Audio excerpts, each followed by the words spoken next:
സംഘപരിവാർ ഭീഷണിക്ക് പിന്നാലെ ഖേദം പ്രകടിപ്പിച്ചു വന്നിരിക്കുകയാണ് നടൻ മോഹൻലാൽ. ചിലർക്കുണ്ടായ മനോവിഷമത്തിൽ തനിക്കും എമ്പുരാൻ ടീമിനും ഖേദമുണ്ട്. എതിർപ്പുണ്ടായ ഭാഗങ്ങൾ സിനിമയിൽ നിന്നും നീക്കം ചെയ്യാൻ തീരുമാനിച്ചുവെന്നും മോഹൻലാൽ ഫേസ്ബുക്ക് പോസ്റ്റിലൂടെ വ്യക്തമാക്കി. മോഹൻലാലിന്റെ ഈ പോസ്റ്റ് പൃഥ്വിരാജും പങ്കുവച്ചിട്ടുണ്ട്. ഇതിന്റെ സമഗ്ര വിവരങ്ങളുമായി കൊച്ചിയിൽ നിന്നും അർച്ചന ചേരുകയാണ്. സമഗ്രമായ റിപ്പോർട്ടിലേക്ക്. സംഘപരിവാർ വിദ്വേഷ പ്രചരണങ്ങൾക്കും ഭീഷണിക്കും ഒടുവിലാണ് ഇപ്പോൾ നടൻ മോഹൻലാൽ എമ്പുരാൻ സിനിമയുമായി ബന്ധപ്പെട്ട് ഖേദം പ്രകടിപ്പിച്ചിരിക്കുന്നത്. പ്രധാനമായും അദ്ദേഹം പറഞ്ഞത്, ഇത്തരത്തിൽ ഈ സിനിമയിലെ രാഷ്ട്രീയ പ്രമേയവുമായി ബന്ധപ്പെട്ട് ആർക്കെങ്കിലും മനോവിഷമം ഉണ്ടായിട്ടുണ്ടെങ്കിൽ അതിൽ ഖേദം പ്രകടിപ്പിക്കുന്നു എന്നായിരുന്നു അദ്ദേഹത്തിന്റെ ഫേസ്ബുക്ക് പോസ്റ്റ്. മാത്രമല്ല, ഇങ്ങനെ മനോവിഷമം ഉണ്ടായതിൽ ഖേദിക്കുന്നുവെന്നും ഇതുകൂടാതെ ചിത്രത്തിലെ ഈ വിവാദ ഭാഗങ്ങൾ തിരുത്തുമെന്നും അദ്ദേഹം പറഞ്ഞിട്ടുണ്ട്.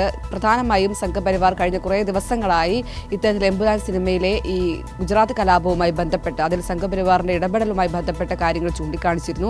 ഇതിന് പിന്നാലെയാണ് ഇത്തരത്തിൽ വിവാദങ്ങൾക്കും വിദ്വേഷ പ്രചരണത്തിനും സംഘപരിവാർ സംഘടനകൾ തുടക്കം കുറിച്ചത്. അതിന് പിന്നാലെയാണ് ചിത്രത്തിലെ 17 ഭാഗങ്ങൾ ഇത്തരത്തിൽ മാറ്റാനുള്ള തീരുമാനം നിർമ്മാതാക്കൾ കൈക്കൊള്ളുകയും ചെയ്തത്. അതിനുശേഷം ഈ 17 ഭാഗങ്ങൾ ഗുജറാത്ത് കലാപവുമായി ബന്ധപ്പെട്ട 17 ഭാഗങ്ങളും ഒപ്പം വില്ലന്റെ പേരും ഇതുകൂടാതെ ചില സംഭാഷണങ്ങളും മ്യൂട്ട് ചെയ്യാനാണ് തീരുമാനമായിരിക്കുന്നത്. ഇതിന്റെ പുതിയ പതിപ്പ് വ്യാഴാഴ്ചയോടെ പുറത്തിറങ്ങും. എന്തായാലും വലിയ രീതിയിൽ ജനങ്ങൾ ഈ സിനിമ സ്വീകരിച്ചു കഴിഞ്ഞിരിക്കുന്നു. പ്രധാനമായും ഈ വിവാദവുമായി ബന്ധപ്പെട്ട് അതിന് മുന്നേ, ഇത്തരത്തിൽ ഈ സെൻസറിങ് നടക്കുന്നതിന് മുന്നേ ഈ സിനിമ കാണുക എന്താണ് ആരാധകരെ സംബന്ധിച്ചുള്ള പ്രധാന ലക്ഷ്യം. അതുകൊണ്ട് തന്നെ വലിയ തിരക്കാണ് ഇത്തരത്തിൽ ഈ ബുക്കിങ്ങിലടക്കം കാണുകയും ചെയ്യുന്നത്. എന്തായാലും ഈ വിവാദങ്ങൾക്ക് തിരികൊളുത്തിയത് സംഘപരിവാറാണ്. ഒടുവിലാണ് ഇതിലെ താരങ്ങൾക്ക് പോലും ഇത്തരത്തിൽ ഖേദപ്രകടനവുമായി രംഗത്തെത്തേണ്ടി വന്നത്.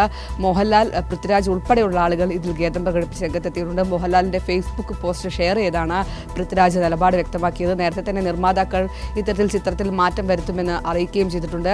എന്തായാലും വലിയ വിമർശനം ഈ ഖേദപ്രകടനവുമായി ബന്ധപ്പെട്ട് സമൂഹ മാധ്യമങ്ങൾ വഴി ഉയരുകയാണ്. അതിൽ പ്രധാനമായും ഇത്തരത്തിലൊരു സമ്മർദ്ദത്തിലേക്ക് ഈ നടന്മാരെയും അതുപോലെ നിർമ്മാതാക്കളെയും എല്ലാം എത്തിച്ചത് ഈ സംഘപരിവാറിന്റെ ഇത്തരത്തിലെ വിദ്വേഷ പ്രചരണങ്ങൾ തന്നെയാണെന്ന് യാതൊരു സംശയവുമില്ല.